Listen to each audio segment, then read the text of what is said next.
오늘의 본문 말씀은 예레미야서 29장의 말씀입니다. 오늘 이 말씀은 하나님의 생각과 우리의 생각이 다르다는 것을 보여주고 있고, 그렇기 때문에 우리가 하나님을 의지하면서 기도하며 나아가야 한다는 그것을 가르치고 계시는 말씀입니다. 우리 옆 사람과 함께 인사하겠습니다. 하나님을 의지합시다.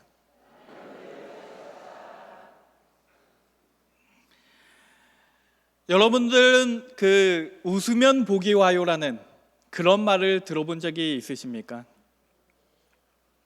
이 말씀은 우리가 평소에 긍정적인 생각을 하고 자주 웃으면 우리에게 좋은 일이 생길 것이라는 그런 말입니다. 실제로 우리가 긍정적으로 살아가는 것은 굉장히 중요한 것이 사실일 겁니다. 그래서 교회 안에서도 한동안 이 긍정적이고 낙관적인 생각을 가지자라는 그런 것을 강조하고 그런 것을 강조하는 운동들이 있었습니다. 이 조엘 오스틴이라는 사람이 썼던 긍정의 힘이라는 책을 여러분들이 한 번쯤 들어보셨는지 모르겠어요. 이 우리나라에서만 200만 부가 넘게 팔릴 정도로 베스트셀러에 올랐던, 메가 이 베스트셀러에 올랐던 그런 책입니다.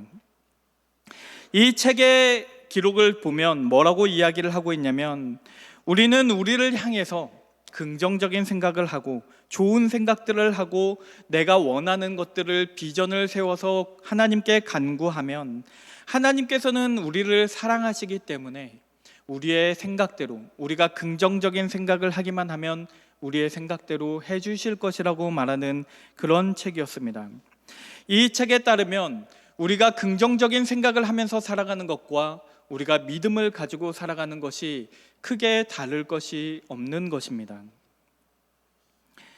그런데 여러분들의 생각에는 정말로 우리가 긍정적으로 생각하기만 하면 하나님께서 우리의 긍정적인 그 생각들을 다 이루어 주실 것이라고 생각하십니까? 물론 하나님께서 우리를 사랑하신다는 말씀도 맞고, 하나님께 우리가 소원을 간구해야 한다는 것도 맞는 말씀입니다. 긍정적으로 생각하는 것도 왜 나쁜 일이겠습니까? 우리가 긍정적으로 살아야죠. 하지만 제가 이 책을 읽으면서 이 책에 의문을 품었던 이유는, 이 책이 마치 우리의 미래가, 우리의 소망이 우리의 생각에, 우리가 어떻게 마음을 먹느냐에 달려있는 것처럼 그렇게 느껴졌기 때문입니다. 우리가 어려움 가운데에 있으면서도 하나님께 소망을 품어야 된다는 이 말과, 우리가 바라기만 하면, 우리가 긍정적인 생각만 하면 하나님께서 다 그것을 이루어 주시고 내 문제들을 다 해결해 주실 것이라는 그 말은, 그 두 말 사이에 굉장한 차이가 있습니다. 왜냐하면 전자는 하나님께 소망을 두고 있지만 후자는 나에게 소망을 두고 있기 때문입니다. 성경 말씀을 읽어보면 성경은 우리의 소망의 근거가 하나님에게 있는 것이지 우리에게 있는 것이 아니라고 말씀하고 계십니다. 그 말씀, 하나님에게 소망이 있고 우리에게 소망이 있는 것이 아니라는 그 말씀을 잘 가르쳐 주고 있는 말씀이 있다면 그것이 오늘 예레미야 29장 말씀입니다.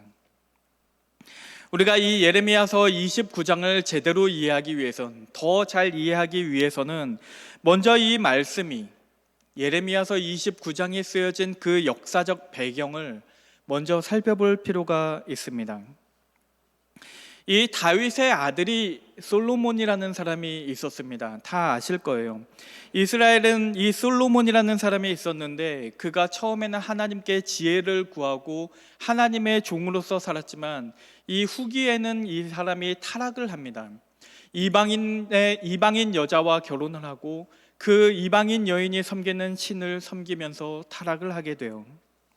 그래서 하나님께서 이 이스라엘을 여로보암 시대에 두 나라로 쪼갭니다. 그래서 북쪽에는 이스라엘, 남쪽에는 유다가 서서 이 북이스라엘과 남유다라는 두 나라가 됩니다. 그런데 이 말씀이 쓰여질 때는 진작에 이 북이스라엘은 앗소르라는 나라에 의해서 이미 멸망을 해버렸습니다.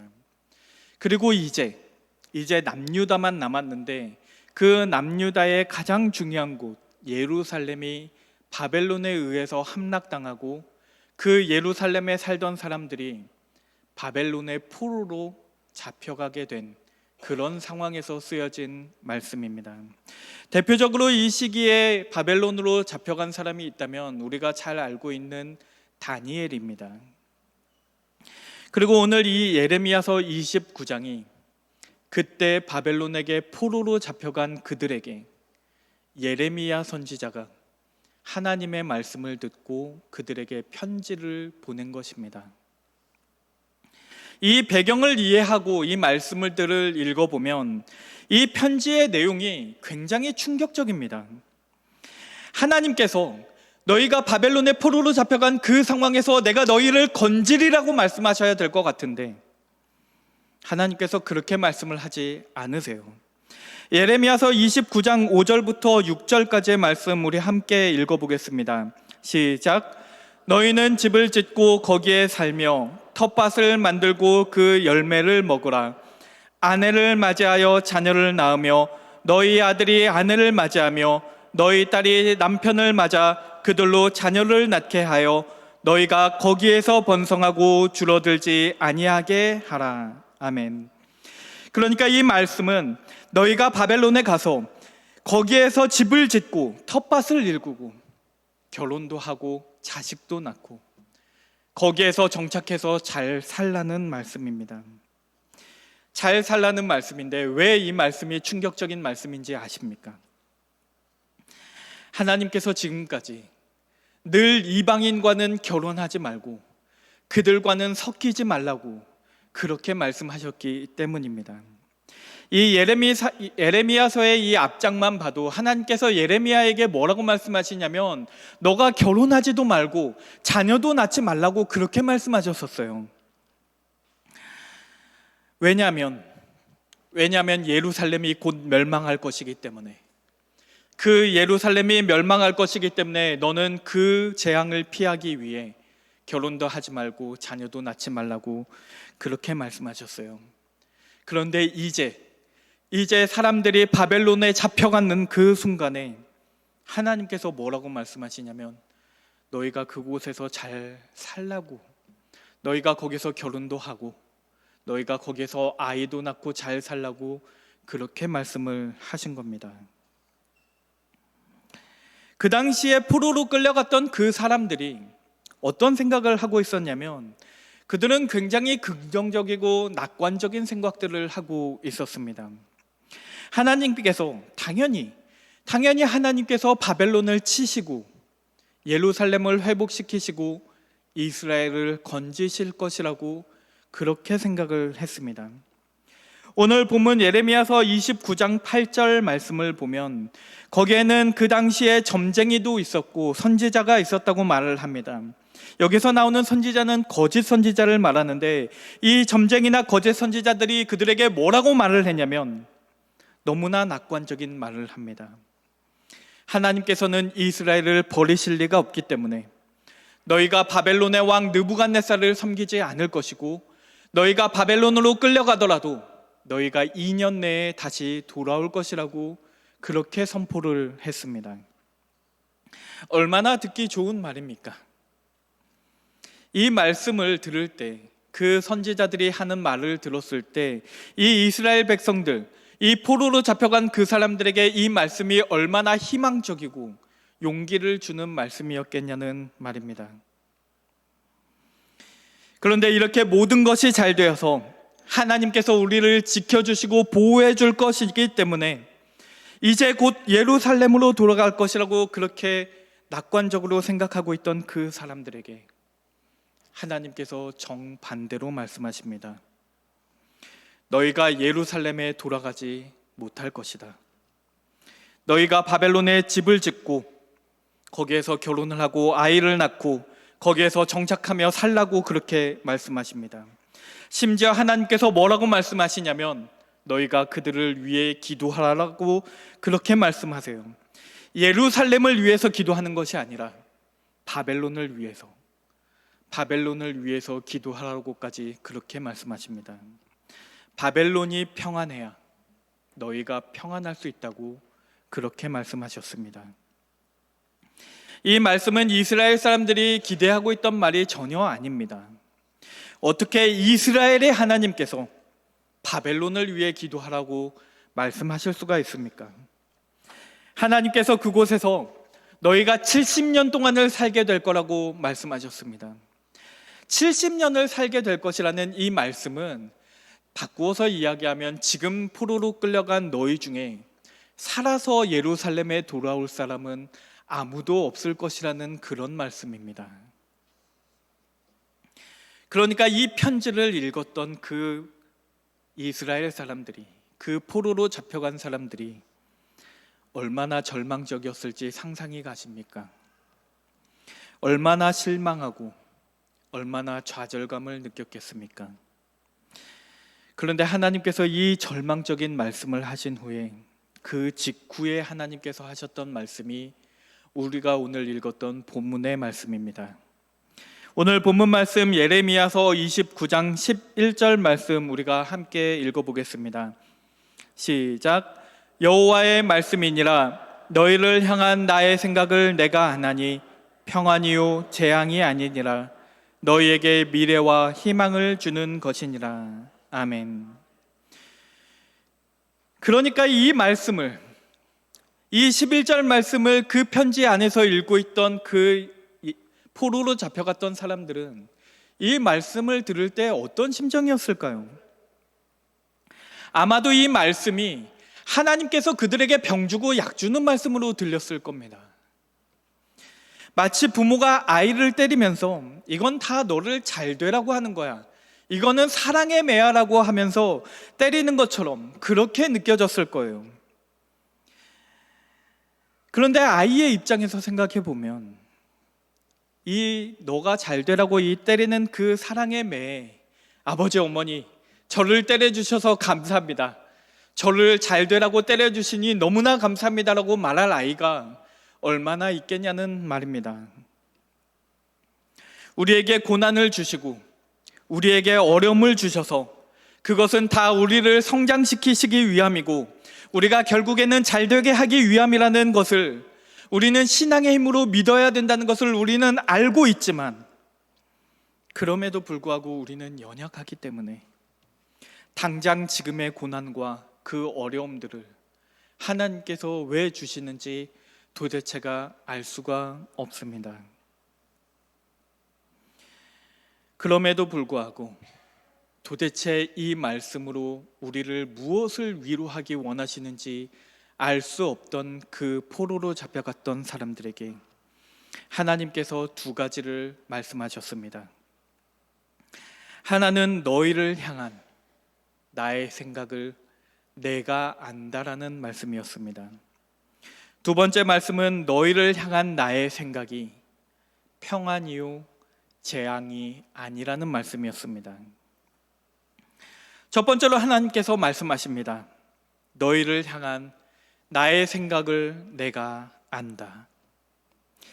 이 말씀을 얼핏 들어보면 조금 이상한 말입니다. 너희를 향한 나의 생각이 있다, 너희를 향한 내 생각과 계획이 있다라고 말씀을 하시면 좀 이해가 될 것 같은데, 너희를 향한 나의 생각을 내가 안다라고 말씀하셨어요. 어떻게 보면 당연한 것처럼 들려요. 당연히 하나님의 생각을 하나님이 아시겠지. 그런데 이 말씀은 하나님께서 단순히 우리를 향한 어떤 생각이 있으실 뿐만 아니라, 그 계획이 있으실 뿐만 아니라 그 계획을 통해서 하나님께서 이루고자 하시는 것이 무엇인지 하나님은 분명하게 알고 계신다는 말입니다. 우리는 우리의 생각이 무엇인지 잘 모를 때가 많습니다. 내가 정말로 원하는 것이 무엇인지, 내가 도대체 왜 일을 해서 이 일을 통해서 내가 얻고자 하는 것이 무엇인지 우리는 우리의 생각을 잘 모를 때가 많아요. 내가 나의 생각을 모를 수가 있다는 말입니다. 내 생각과 내 마음이 달라서 머리로는 저렇게 해야 된다는 것을 알고 있는데 내 마음이 이렇게 흘러가면 진짜 내가 생각하고 있는 것이 무엇인지 우리는 좀잡을 수가 없습니다. 그런데 하나님께서는 우리를 향한 그의 생각이, 그의 계획이 무엇인지 분명히 알고 계십니다. 화가가 그림을 그리는 것을 생각해 보십시오.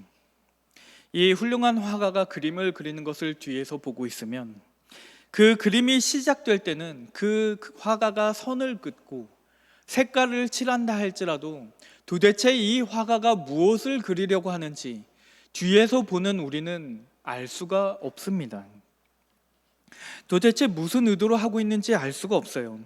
그런데 그 화가는 그 선을 하나하나 긋는 것, 그리고 그 색깔을 하나하나 칠하는 것 하나하나가 다 의도가 있고 계획하는 것이 있고 내가 무엇을 그리려고 지금 이것을 하고 있는지 알고 있다는 말입니다.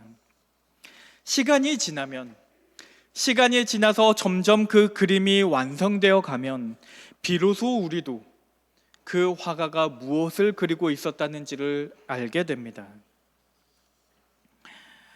어느 정도 완성이 되어야, 다 지나가야 하나님께서 무엇을 계획하셨는지, 하나님의 뜻이 무엇이었는지를 알 수 있다는 것을 잘 보여주는 구약의 인물이 있다면 바로 요셉이라는 인물입니다.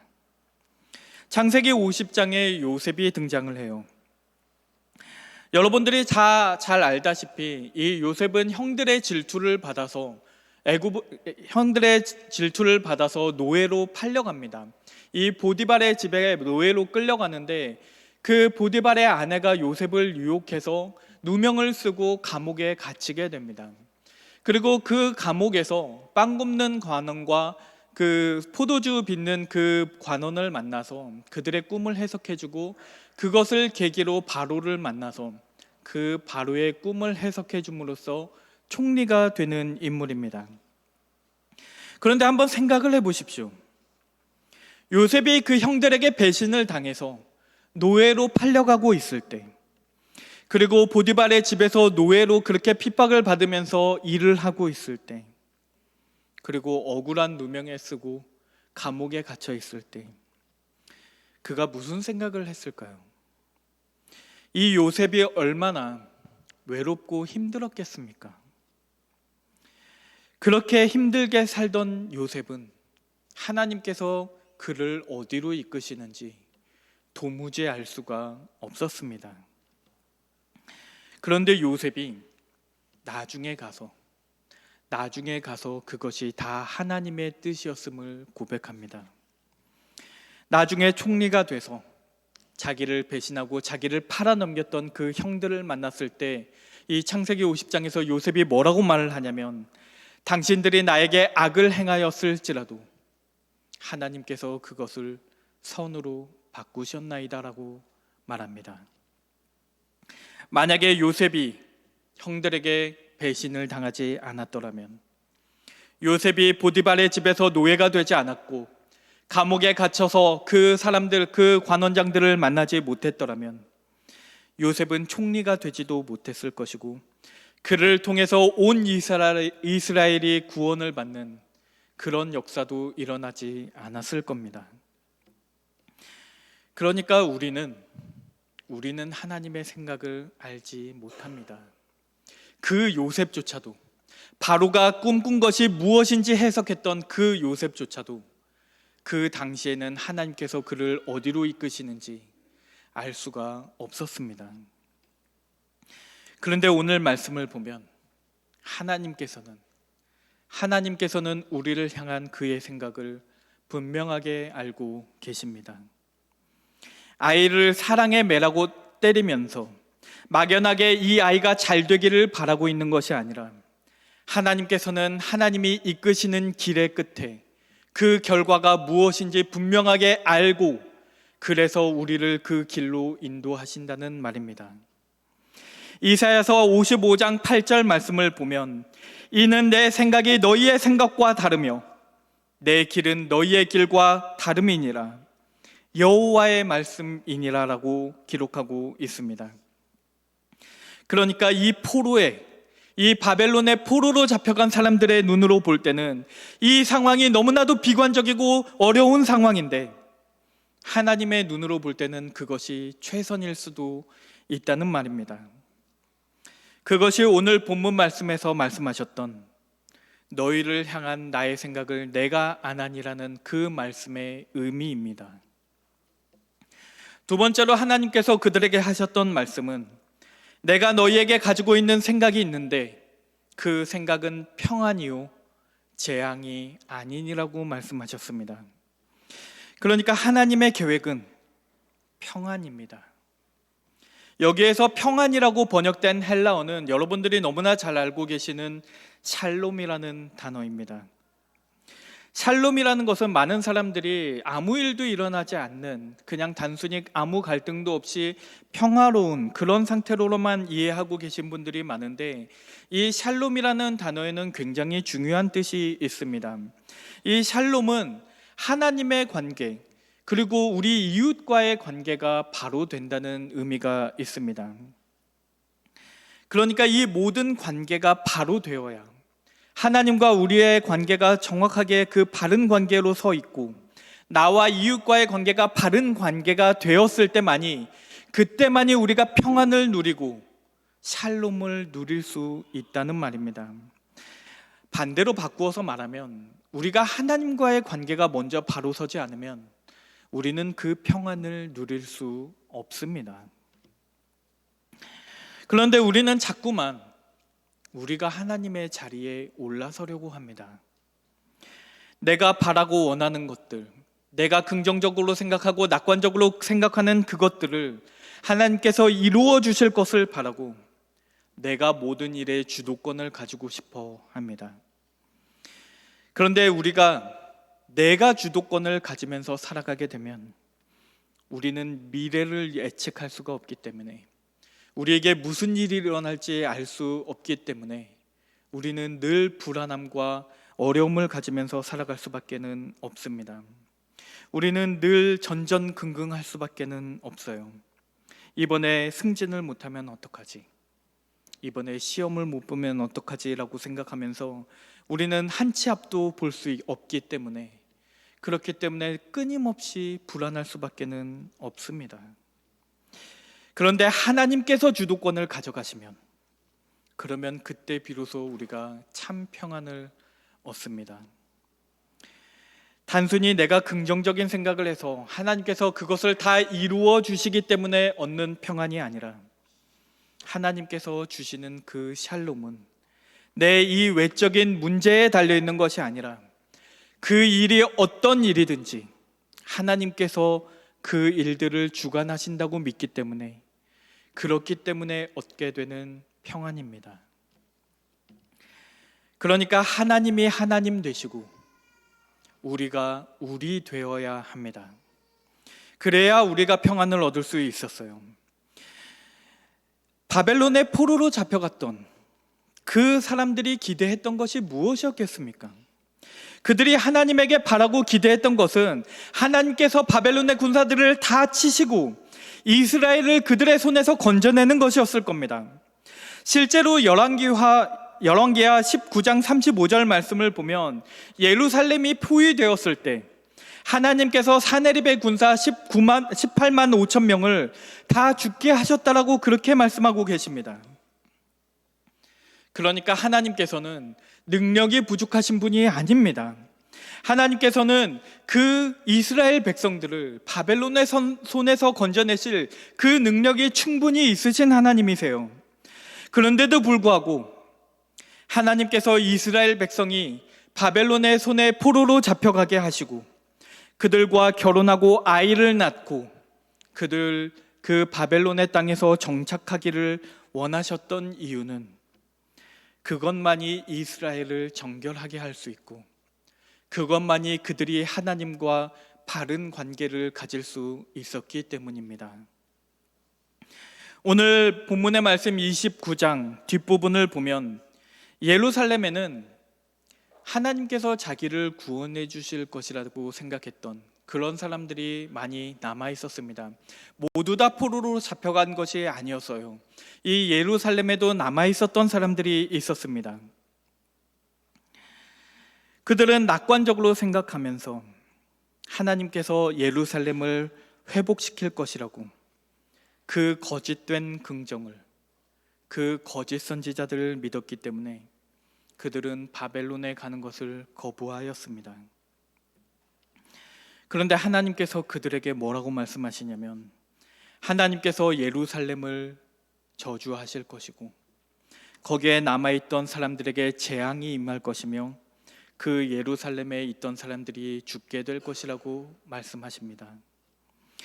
그러니까 포로로 잡혀갔던 그 사람들은 그 당시에는 자기들이 저주를 받았다고 생각했는데, 알고 보면 그 포로로 잡혀간 사람들이야말로 하나님께서 그들을 죽음에서 건져내신 것입니다. 그런데 하나님의 계획이 여기에서 끝나지 않습니다. 하나님께서는 단순히 포로로 잡혀간 사람들의 평안만을 이루시는 것이 아니라, 단순히 예루살렘을 정결하게 하는 것만을 이루시는 것이 아니라, 하나님께서는 그 이상의 뜻이, 그 이상의 계획이 있으셨습니다. 왜냐하면 오늘 본문 말씀에서 내가 너희에게 평안을 계획하고 있다는 이 말씀은 2000년 전에 살고 있던 이스라엘 백성에게만 주셨던 말씀이 아니라 오늘을 살고 있는 우리에게 주시는 말씀이기 때문입니다. 이 마태복음 1장 17절 말씀을 보면 거기에 이 족보가 나오면서 이렇게 기록되어 있습니다. 그런즉 모든 대수가 아브라함부터 다윗까지 14대요, 다윗부터 바벨론에 사로잡혀갈 때까지 14대요, 바벨론으로 사로잡혀간 후부터 그리스도까지 14대더라.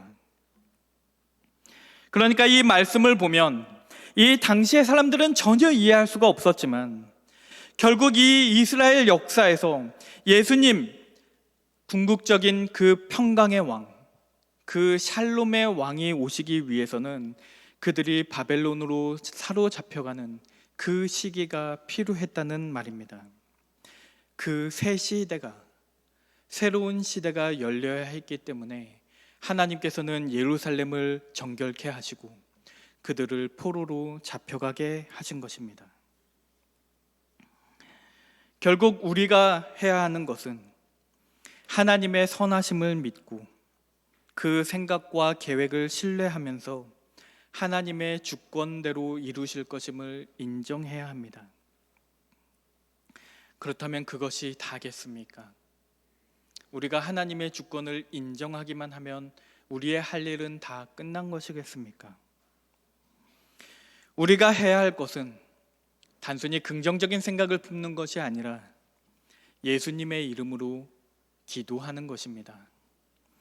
예레미야서 29장 12절부터 13절의 말씀입니다. 너희가 내게 부르짖으며 내게 와서 기도하면 내가 너희들의 기도를 들을 것이요, 너희가 온 마음으로 나를 구하면 나를 찾을 것이요, 나를 만나리라. 아멘. 그러니까 하나님께서 우리에게 하시는 말씀은, 너희를 향한 나의 생각은 내가 알고 있고 내가 모든 계획을 세워놓았으니 이제 너희가 할 것은 부르짖고 기도하라는 말입니다. 하나님께서 하나님의 일을 하실 수 있도록 우리가 해야 할 것은 기도하는 것입니다. 우리가 기도를 하면 하나님께서 우리에게 만나 주실 것이라고 약속하셨고, 그렇게 기도를 해서 하나님을 만나게 되면 우리는 그때 비로소 하나님이 하나님이시고 우리가 우리 된다는 것을 깨닫게 됩니다. 하나님의 크심을 알게 되고 우리의 작음을 알게 된다는 말입니다. 그래서 우리가 기도해야 합니다. 기도를 통해서만이 이 모든 일들이 내가 하는 것이 아니라 하나님께서 하신다는 것을 알 수 있기 때문입니다. 에스겔서 36장 37절의 말씀을 보면 예수님께서 이스라엘에게 약속을 하십니다. 이스라엘에게 너희를 회복시키시고 너희의 땅도 회복시킬 것이라고 그렇게 약속을 하셨어요. 그러니까 이 말씀을 들으면 이제 우리는 더 이상 할 것이 없을 것처럼 보입니다. 하나님께서 회복시킨다고 약속을 하셨으니까. 그런데 하나님께서 이스라엘 백성들에게 뭐라고 말씀하시냐면 그래도 너희가 그것을 이루어지도록 기도하라고 말씀하셨습니다. 열왕기상 18장에 마지막 부분을 보면 이스라엘의 큰 가뭄이 듭니다. 모든 물이 말라붙고 거기에 있던 사람들도 죽어나가고 가축들도 다 죽어나갑니다. 그런데 엘리야라는 선지자가 그 길었던 그 가뭄의 끝에 아합 왕에게 가서 뭐라고 선포를 하냐면 하나님께서 이 가뭄을 끝내시고 큰 비를 내리실 것이라고 그렇게 담대하게 선포를 합니다. 그리고 그 예언을 아합 왕이 듣고 나니까 기분이 좋아져서 그 자리를 신나서 떠나갑니다. 그렇게 아합이 그 자리를 떠나고 나니까 엘리야가 무엇을 하는지 아십니까? 엘리야가 바로 그 자리에서 엎드려서 기도하기 시작합니다. 지금까지, 방금 전까지 아합 왕에게 담대하게 하나님께서 비를 주실 것입니다라고 담대하고 선포했던 그 엘리야가 아합 왕이 가고 나니까 그 자리에서 엎드리면서 기도를 하기 시작해요. 그렇게 절실하게 하나님께 기도를 하고 이 하늘을 보니까 비가 오지를 않습니다. 그래서 이 엘리야가 자기 아래에서 일하는 그 사환에게 너 저기 가서 저 절벽에 가서 비가 오는지 안 오는지 좀 보고 오라 그래요. 그랬더니 사환이 와서 뭐라고 말을 하냐면 전혀 비가 오지 않는다고 말합니다. 그 말을 들은 엘리야가 다시 한번 땅에 엎드려서 열심히 기도를 합니다. 그리고 기도를 마친 후에 사환에게 다시 한번 갔다 오라고 해요. 근데 비가 안 와요. 그래서 한참을 기도하고 다시 사환을 보냅니다. 그렇게 6번을 합니다. 6번을 기도하고 사환을 보냈는데 구름 한 점 없이 하늘이 맑습니다. 그런데 엘리야가 마지막으로 한 번을 더 기도합니다. 7번째 엘리야가 기도하고 그 사환을 보냈더니 그때 비로소 저 하늘 멀리 손바닥만한 이 아주 작은 구름이 생긴 걸 볼 수가 있습니다. 그리고 곧 그 구름이 커지고 엄청나게 큰 비가 내리기 시작합니다. 그리고 비가 오는 것을 본 그 엘리야가 너무나 신이 나서 그 큰 비가 오고 있는데 그 비를 다 철철 맞으면서 너무나 신이 나서 그 아합 왕 마차 앞에서 막 뛰어갔다라고 그렇게 기록하고 있습니다. 엘리야가 의심이 많아서 7번이나 기도했겠습니까? 엘리야가 믿음이 부족해서 하나님께서 비를 내리실 것이라고 말씀하셨는데도 그렇게 실제로 비가 왔을 때 그것이 너무 신이 나서 그렇게 뛰어갔겠습니까? 엘리야가 하나님의 계획을 담대하게 선포했음에도 불구하고 그가 기도했던 이유는 그 모든 일들이 하나님께서 하시는 일이라는 것을 알았기 때문입니다. 하나님의 계획은 하나님께서 이루어 가시는 것이지 엘리야가 이루는 것이 아님을 알기 때문에 그가 할 수 있는 것은 기도뿐이었습니다. 기도라는 것은 기도란 우리의 생각을 하나님의 생각에 굴복시켜 나가는 것입니다. 하나님의 계획이 있음을 인정하고 하나님의 생각이 나의 생각과 다를 수 있음을 인정하는 것입니다. 하나님이 하나님의 자리에 계시고 내가 나의 자리에 있게 만드는 것이 기도라는 말입니다. 내가 원하는 것들, 내가 바라고 소원하는 것들을 간구하지 말라는 말씀이 아닙니다. 우리는 하늘에서 비가 내리도록 하나님의 축복이 내리도록 우리는 간구해야 합니다. 그러나 기도의 본질은 단순히 우리의 소원을 말하는 데에서 그치는 것이 아니라 하나님의 뜻을 구하는 데에 있다는 말입니다. 그래서 뜻이 하늘에서 이루어진 것 같이 땅에서도 이루어지다라고 기도하는 것이 우리의 고백이 되어야만 합니다. 그것이 하나님의 뜻이라면 내 은혜가 족하도다라고 말했을 때 그 말씀에 순종했던 바울처럼 우리의 생각을 하나님의 생각에 굴복시킬 필요가 있다는 것입니다. 하나님을 믿기만 하면, 내가 낙관적으로 생각하고 내가 좋은 생각만 하면 하나님께서 우리에게 그 어떤 고난도 주지 않을 것이라고 그렇게 긍정적으로 낙관적으로 살아가는 사람이 있다면, 그 사람이 정작 진짜로 고난과 어려움을 만나게 됐을 때 그는 하나님에게 배신감을 느끼고 실망하며 하나님을 떠날 수밖에는 없습니다. 그런데 내 계획대로 되는 것이 하나도 없을지라도 기도하는 사람은 결코 실망하지 않습니다. 기도하는 사람이 실망하지 않는 이유는 하나님께서 내가 지금 무슨 생각을 하고 계시는지 알고 계시고, 하나님께서는 우리를 향한 그의 생각이 무엇인지를 알고 계시기 때문입니다. 하나님께서 우리의 기도를 들으셨음에도 불구하고, 우리가 간구했음에도 불구하고 하나님께서 지금 나에게 이 상황을 주신다면 거기에 하나님의 선하신 뜻이 있을 것이라고 우리가 믿는 것입니다.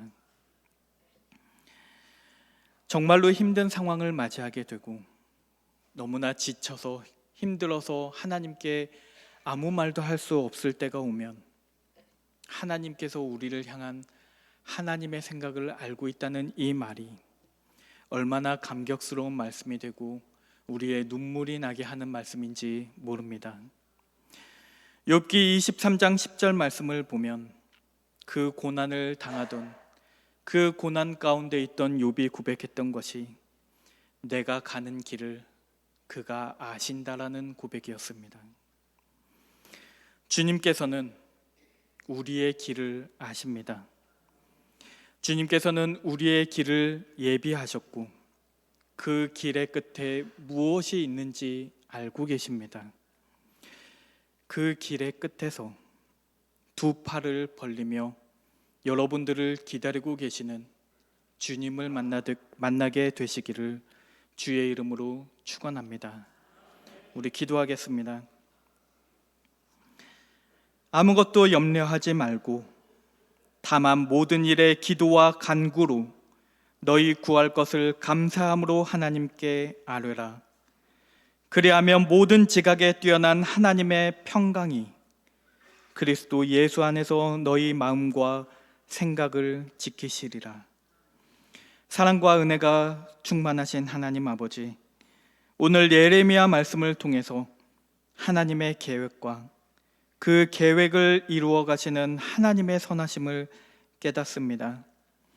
우리는 우리에게 일어날 일들을 알지 못하기 때문에 늘 불안하고 걱정이 많습니다. 그래서 자꾸만 모든 것이 내 뜻대로 되었으면 좋겠습니다. 그러나 십자가 위에서도 하나님의 뜻을 이루어 가셨던 예수님의 말씀처럼 우리의 뜻대로 하지 마옵시고 하나님이 원하시는 뜻대로 우리를 인도하여 주옵소서. 성령님께서 우리의 믿음 약함을 도와주시고 우리를 평안의 길로 이끌어 주옵소서. 우리를 위해 죽으신 예수 그리스도의 이름으로 기도드립니다. 아멘.